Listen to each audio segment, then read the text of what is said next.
I will turn 89 in June.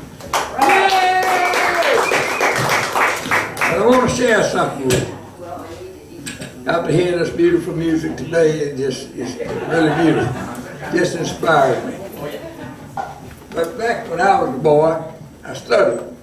I studied until I was going to college, playing football. I played against Jerry Clower in 1946. And I finally quit stuttering there playing football. But I recited the poem that I wrote, How Tommy Saved the Day, the last time I was on. I'm not going to talk about it today. But anyway, teacher gave me a 0 because I couldn't do it, she thought. Well, anyway, I just went on and about, let's see, that was from 46, and my next poem was 1963. Wow. And you got one of those stones, one of those rocks. Yeah. All right. You already heard it. Yeah. No need to tell it again on this program. Yeah. But I was thinking about a friend of mine.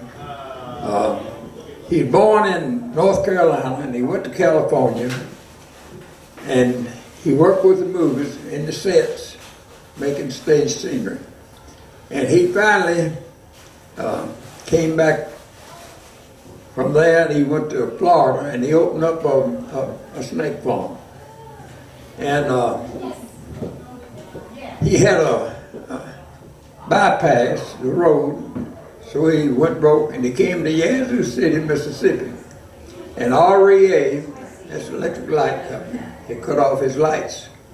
And he came to meet me. Sign painters back in those days, they honored another man's territory. They didn't just go in there and start painting signs. They talked to men that had a business there first. But anyway, old Jim and I met, and after I heard about him, I called his wife one day, and I sat down and I wrote this song. Now, I was the baby of our class, our family. I had 2 brothers and 2 sisters, and they were 6 years older than me. My mom and daddy didn't like them, you know, so he had me. But anyway, I sat down and I wrote this song.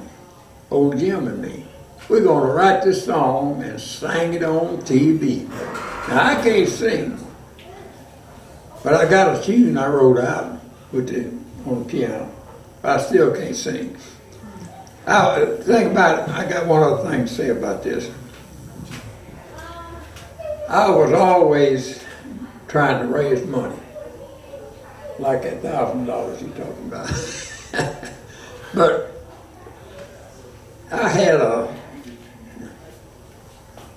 we had a new doctor that came to town, a little town I was raised in, Dodgeville, Mississippi.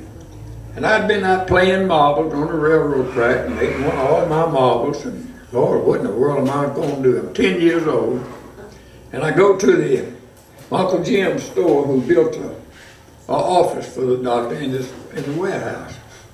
And his name was Dr. Merriweather. He came from Memphis. And after I lost those marbles, I came over to the store, and all the women in the church were welcoming Dr. Merriweather. I said, who is that? They said, that's Dr. Merriweather. I said, this is the doctor. Dr. Merriweather. Yes, son.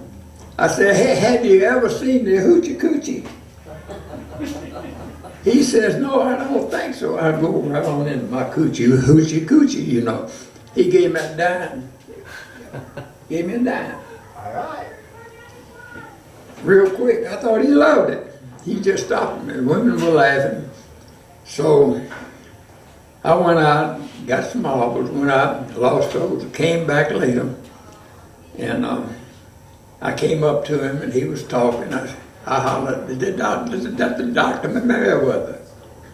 He turned his back on me. And I hollered, "Dr. Merriweather!" "What, boy?" I said, "Dr. Merriweather, do you want to see the hoochie coochie again?"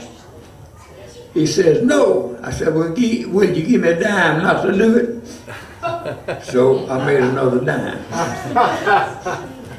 But old Jim and me, the words went like this. I had a friend long years ago. Now I'm 89 now. If I forget anywhere around here, y'all forgive me just a little bit. I had a friend long years ago who was poor, as poor could be. He came my way one day in May and he taught me how to see. With his lights turned off, he won his bout over poverty. But he said one day he's gonna write him a song and sang it on TV. Well, now Jim was a man that had a wife whose cooking couldn't be beat. Times were bad and they were sad, I'd come and bring a treat. His wife would cook ham and egg jam, ham and jam, and all this food we'd eat, talk away the bad times while we shared all the meat. That ain't right. Now, Jim had been rich one time in life, back when all was glee, joy, and happiness. He showed me pictures of his wife when she was on TV. He had a snake farm near the Everglades, and he stocked it all alone with alligator birds and baboons, and tourists loved his home. Well, he milked a rattler and charged a fee for folks to see his place. With monkeys to sell, he really did real, till the road changed his face, bypass. Just to survive, he tried and tried. And when all his money was spent, he left me so broke he could have cried. He did not have a cent. Well, he painted signs to Mississippi, and to the hills he went. He came my way one day in May and was a friend God sent. I've had trials as all men have, but old Jim had more than me. 'Cause he said one day he gonna write him a song and sang it on TV. Well, my how time does fly. Jim and his wife will be right back home when I get back. Someday I'm gonna see. Well, I called today and his wife told me Jim died 2 years ago. But tonight old Jim had a talk with me. He said, boy, you ought to know. One day you're gonna get out of debt. You just wait and see. You're gonna write this old song and sing it on TV. Old Jim and me. Thank you.